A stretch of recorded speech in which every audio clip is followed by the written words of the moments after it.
যদি বলে তুমি কোথাও যাইবা না, মহিলা যাইতে পারবা না। আল্লাহর নবী শিখিয়ে দেয়, এ মহিলারা তোমরা তোমাদের স্বামীর অনুমতি ছাড়া বাবার বাড়িতেও যাইতে পারবা না। আর আপনার বউ আপনার অনুমতি দূরের কথা, আপনারা বলেন হাজীগঞ্জের বাজারে যায় বাজার করতে, 50 টাকার একটা ওড়না কিনবে 10 দোকানে ঘুরে। আপনার স্ত্রী হাজীগঞ্জের ব্রিজের উপরে চলে যায়। হে মা বোনেরা, এমন অবাধ্য স্ত্রী যদি তুমি হও,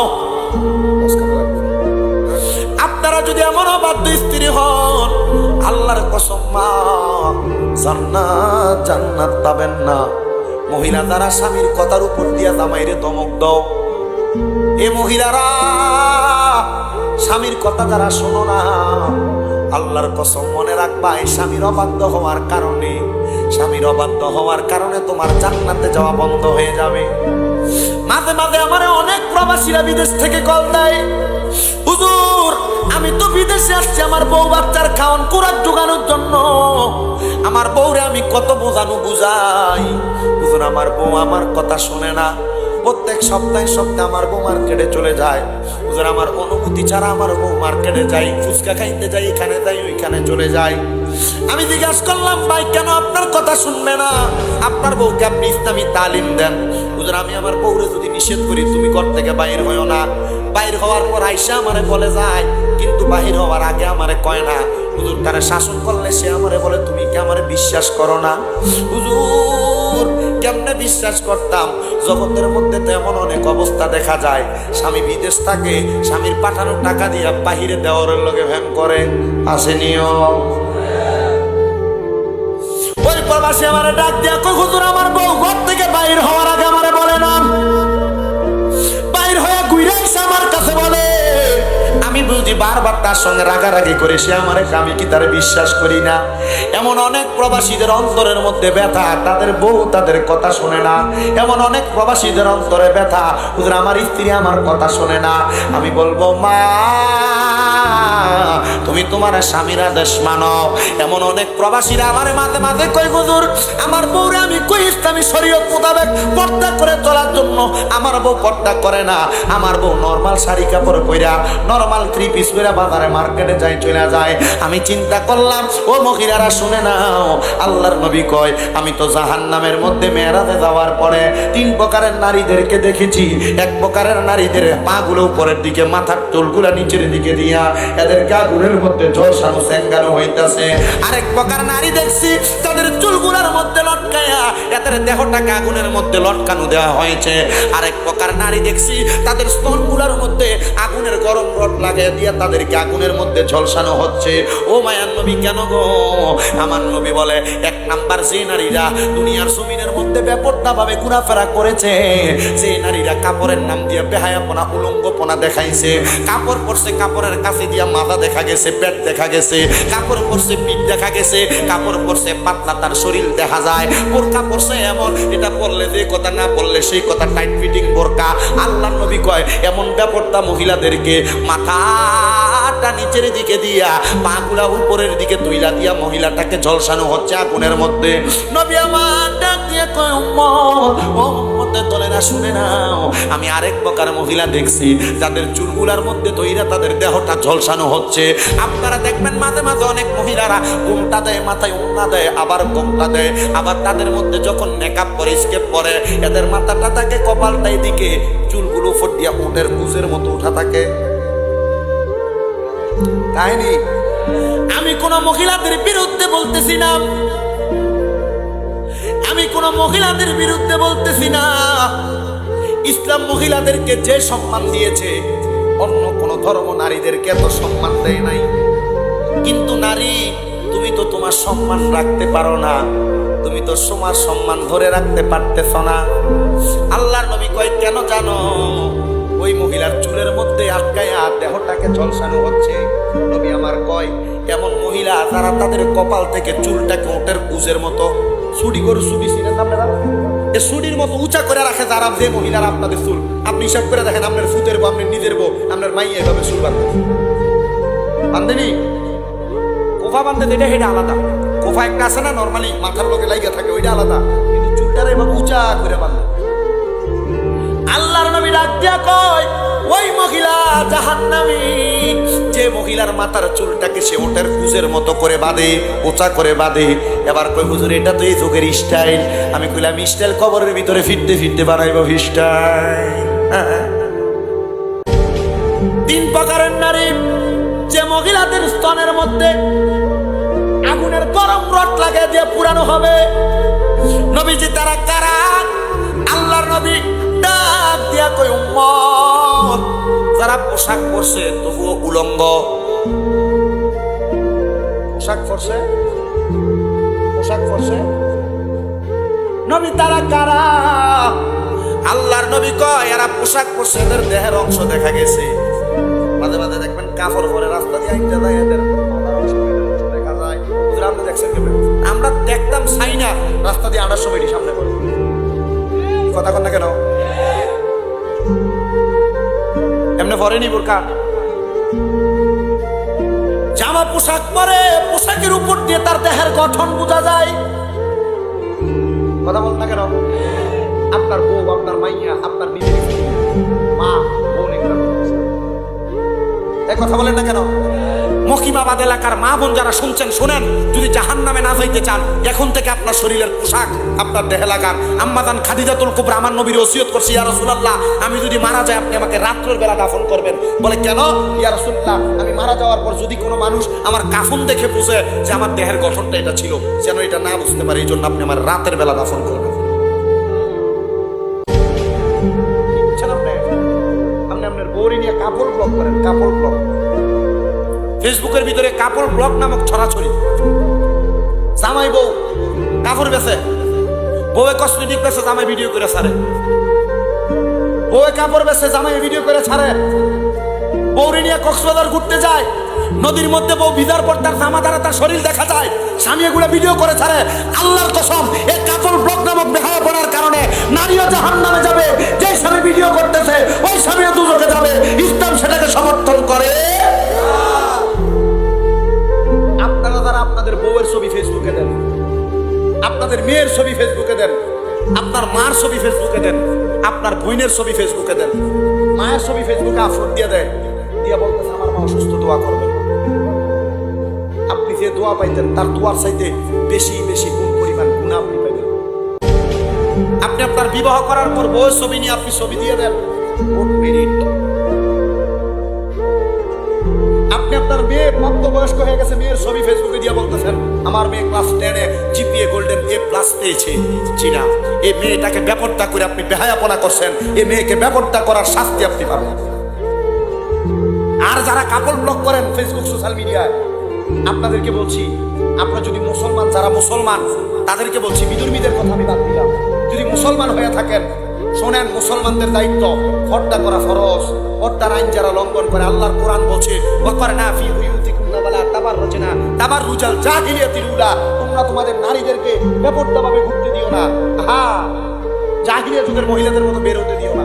আচ্ছা, আপনি যে আপনার বউয়ের ছবি ফেসবুকে দেখাইতেছেন, পুরুষ মানুষরা দেখাইতেছেন, আপনি আপনার বউরে বেপরদা করতেছেন। নবীর হাদিস শুনেন, আল্লাহ নবী বলছে একজন নারীর কারণে 4 জন পুরুষ মানুষ দোজখে যাবে। বলেন একজন নারীর কারণে কয়জন পুরুষ দোজখে যাবে? আজকের ওয়াজ হবে এটা, এ পাক পাঞ্জাতন মাদ্রাসার মাহফিল, দ্বিতীয়তম মাহফিল সফল হবে যখন এই ওয়াজের উপর আপনারা আমল করবেন। কেউ হাত নিচে রাখবেন না। বলেন একজন নারীর কারণে কয়জন পুরুষ দোজখে যাবে? বলেন হাত তোলেন, কয়জন? বলেন কয়জন? হাত নামান, মিলিয়ে দেখবেন আপনাদের গায়ে ওয়াজ পড়ে কিনা। এ ওয়াজ আমার গায়েও পড়বে। অসুবিধা যদি হয় এরা দেখাইবি মাঝে মাঝে। কয়জন? আবার তোলেন, হাত তোলেন। কয়জন? কয়জন? হাত নামান। 1 নাম্বার, এই মনোযোগ দেন।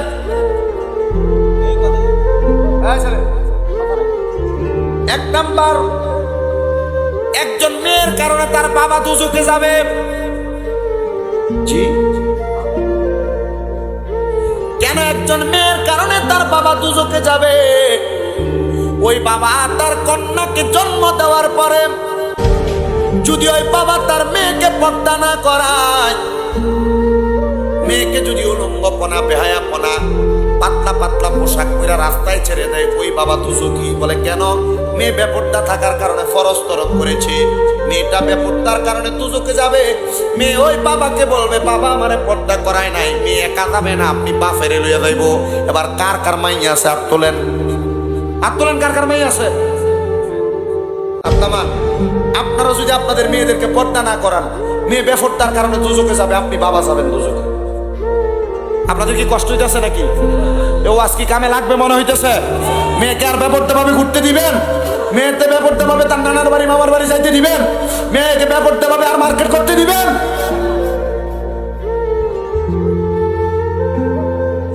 আল্লাহর নবী বলেন,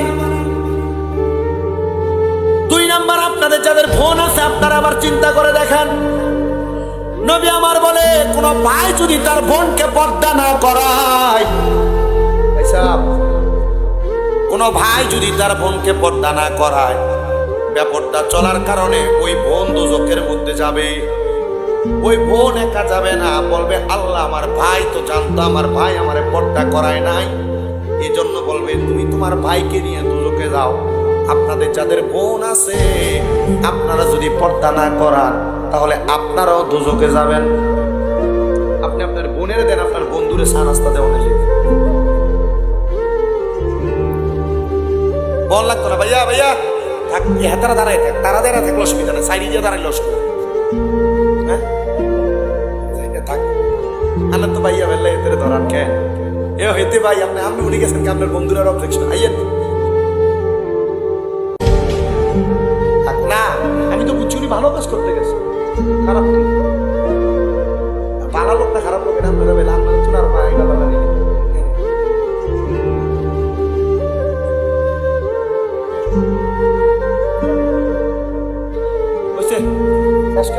শেষ করতাম, আর বেশি সময় নেই। আপনারা কি ওয়াজ বুঝতেছেন? ওয়াজ এটা বাড়িতে বাস্তবায়ন করবেন তো?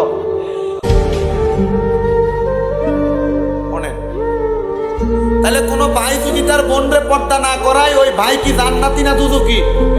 ভাই যদি হাত সত্য নামাজও হরে কাম হইতো না, কারণ এবারে উপত্তি ফিটফাট নিজে দিয়ে সদর কাট নিজে ঠিক। আল্লাহ কোরআন কয় কু আনফুসাকুম ওয়া আহলিকুম নারা, নিজে দুজকের আগুন থেকে বাঁচাও, তোমার আহালকে বাঁচাও। তা আপনি নামাজ পড়লেন বেহেশতে যাওয়ার লাই, আপনার মার বেপরদা ছাড়ি দিলেন, বোনরে বেপরদা ছাড়ি দিলেন, বউরে ছাড়ি দিলেন, জিরে ছাড়ি দিলেন, লাভ হইব নি? মানে উড়া করলে ভি মাঝখান দিয়ে গোবর দিলেন, সেম কথা। তাহলে গেল কয় প্রকার?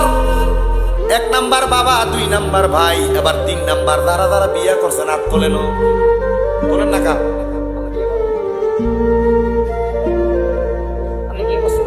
হাত তোলেন, বিয়ে করছেন যারা যারা হাত তোলেন। এবার একটা তো একটা করছেন কেন, 2টা কইটা না করছে বিয়ে, একটার উপরে করলে অসুবিধা নেই। হাত নামান। এও আব্বা আল্লাহর রাস্তায় মনে কষ্ট নিয়ে না, ওনার ভাইয়ের মতো। আল্লাহর নবী বলেন, কোন স্বামী বিবাহ করার পরে, ভাই সাহেব কেন বলছি বউরে ফেসবুকে ছবি দিয়েন না, বউরে দেন আপনি আপনার ভাইয়ের ভাত বাইরে দিত। আল্লাহর নবী, ওর জামাইয়ের ভাই বউয়ের কি হয়? দেওয়ার হয়, দেওয়ার কোন কি হয়? আইয়া নে ওয়াজ এনে লাগতেছে রে, এই এই কেমন টুফিওয়ালা কথা কইও না আব্বা, এই রবিউল্লাহ মোবাইলটা খগরে ঢুকা, তুই শয়তান বড় হ্যাঁ তো হুরা শয়তান পরিচালনা করে, আমরা আইয়া তোরে চিনি না।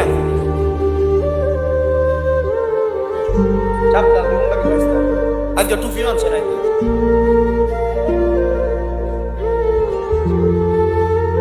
শেষ করো বয়সটা শেষ করতে। আল্লাহর নবী বলে, যারা বিবাহ করেছে ওই স্বামী যদি তার স্ত্রীকে পর্দা না করায়, এই স্বামীরা মনোযোগ, এই স্বামী যদি তার স্ত্রীকে পর্দা না করায়, স্ত্রীকে বেপর্দা ছেড়ে দেয়, নবী বলে বেপর্দার কারণে তার স্ত্রী দোজখে যাবে। স্ত্রী দোজখে গেলে একা যাবে না, ওই স্ত্রী বলবে আমার স্বামী আমারে পর্দা করায় নাই, এজন্য আমার স্বামী আমার সঙ্গে দোজখে যাবে। নবী কই, কোন স্বামী যদি তার স্ত্রীকে পর্দা না করায় রে, ওই মহিলার সঙ্গে তার স্বামীও দোজখে যাবে। জামাইয়ের আবার সিদ্ধান্ত আপনি কি আপনার বউরে পর্দা করাইবেন না বেপর্দা ছাড়া? কেমন পর্দা করাইতাম? আপনারা যারা ভাবিরা শুনছেন মনোযোগ দেন, আপনারা যারা এখানে শুনছেন, যারা আপনার বউরে বলেন আপনার ছোট ভাইকে ভাত বেড়া দেওয়ার জন্য, নবীজির হাদিস বলে, আপনি বলতেছেন কি হইব ছোট ভাইয়ের সামনে গেলে, কিন্তু নবীজি বলতেছে একটা দেবর তার ভাবির জন্য কালসাপের মতো। কিসের মতো? বিষাক্ত সার্পের মতো। আল্লাহর নবী কয় একটা দেবর তার ভাবির জন্য মৃত্যু সমতুল্য। সাপ কামড় দিলে যেমন মানুষ মারা যায়, একটা ভাবি যদি দেবরের সামনে যায়, ওই মহিলার জান্নাত পর্যন্ত হারাম হয়ে যাওয়ার সম্ভাবনা আছে। আপনি কেমনে বললেন আপনার বউরে আপনার ছোট ভাইয়ের ভাত মেরে দেওয়ার জন্য? বলে হুজুর কি হইব আমার ছোট ভাইয়ের মতো? জি না, এটা কোনো ছোট ভাইয়ের মতো না। ছোট ভাইয়ের মতো হইলো সে আপনার জন্য গায়রে মাহরাম। গায়রে মাহরাম মানে সে আপনার জন্য হারাম ব্যক্তি, আপনার সামনে আসতে পারবে। আর মহিলারা দেবরের সাথে, দেবররা বাবির লোকে ছবি আফরোজে কি থাকো।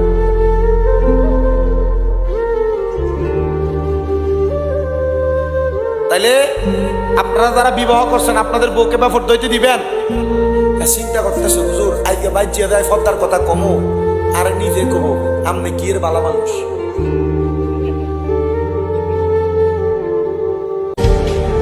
ঠিক আছে নি, ব্যবস্থা করে দিতে মাসি রাহেন। এবার আসেন এখানে আমরা যারা আছি, আমরা কোনো না কোনো মায়ের সন্তান।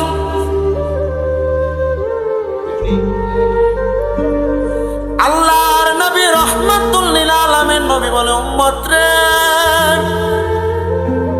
এই উম্মত, কোন সন্তান যদি তার মারে পর্দা না করায়, কোন সন্তান যদি তার মারে পর্দা না করায়, ওই সন্তান মারে বেপর্দা চালানোর কারণে ওই মা দুজকে যাবে।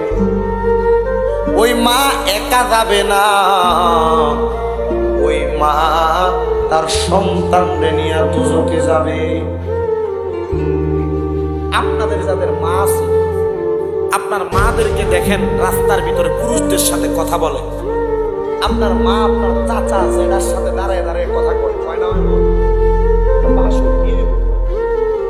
বড় ভাইয়ের মতো বাসন। জি না, হারাম। বলেন কি? বলেন কি? এবার সিদ্ধান্ত আপনার। আপনি আপনার বউরে দিয়ে বাচ্চার স্কুলে পাঠান না মারে দিয়ে পাঠান? বউরে বেড়াই দেখলে যেমন গুণ হইব, মারে বেড়াই দেখলে এমন গুণ হইব। কথা কি বুঝতে পারছেন? কথা মানবেন কি মানবেন না এটা আপনার দায়িত্ব, বলে দেওয়ার দায়িত্ব আমার। আমি যদি আপনাকে উচিত কথা, হক কথা, কোরআন সুন্নাহর কথা না বলি, আল্লাহর রাসূল এবং আল্লাহ তাআলার রহম ফেরেশতারা আমার জিহ্বা কাটবে।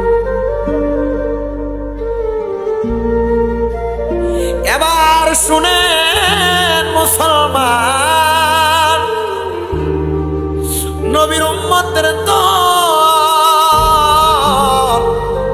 বলতে পারেন হুজুর আমার বউরে কত পর্দা করার কথা বলি, আমার মেয়েকে কত পর্দা করার কথা বলি, আমার মাকে আমার বোনকে কত পর্দা করার কথা বলি, তারা তো আমার কথা শোনে না। আরে স্বামী, তোমার বউ তোমার কথা শুনবে কেমনে? তুমি তো তোমার বউয়ের উপযুক্ত স্বামী না। বলে হুজুর কেন? আরে তোমার বউ তখনই তোমার কথা শুনতো যখন তুমি তোমার বউয়ের সঙ্গে ভালো ব্যবহার করতা, বউয়ের সঙ্গে সদাচরণ করতা। তুমি তো তোমার বউ এক গ্লাস পানি দিতে দেরি করলে মুখ বেড়ে খিস। তোমার বউ একটু যদি দেরি করে কোনো কাজ করতে, তুমি তোমার বউরে তার মা বাবার নাম নিয়ে গালি দাও। ও যুবক ভাই, ও মুরব্বী বাবাজিরা, ও এলাকার স্বামীর দলেরা, আপনারা যারা বিবাহ করেছেন আল্লাহর নবীর হাদিসের দিকে তাকানোর লক্ষ্য করেন। আমি আপনাদের উদ্দেশ্যে হেদায়েতের বাণী পৌঁছে দেই। আপনার বউ যে আপনার কথা শুনে না, আপনার বউ যে আপনার আদেশ মানে না, আপনার বউ যে আপনার কথা মোতাবেক চলাফেরা করে না, আরে চলবে কেমনে? আপনি তো আপনার বউয়ের উপযুক্ত স্বামী না। হুজুর কেন? কারণ আপনি স্বামী বউরে নামাজের কথা বলেন, আপনি পড়েন না। আপনি আপনার বউরে নামাজের কথা কন, কিন্তু আপনি মিশা কথা কন। আপনার বউরে আপনি অনেক রকমের শাসন করেন, কিন্তু আপনি শাসনের ধার ধারেন না। এজন্য আপনারা বউ আপনার কথা শোনে না। স্বামীর দলেরা, বউকে যদি তোমার বাধ্যগত বানাইতে চাও, বউকে যদি তোমার কথা শুননেওয়ালা বানাইতে চাও, এখন থেকে 5 ওয়াক্ত নামাজ পড়ো। কয় ওয়াক্ত? আস্তে কইছে কয় ওয়াক্ত? দেখেন আপনার বউ আপনার কথা না শুনে কেমনে দুদকে যাইতেছে। আপনি 5 ওয়াক্ত নামাজ পড়লেন,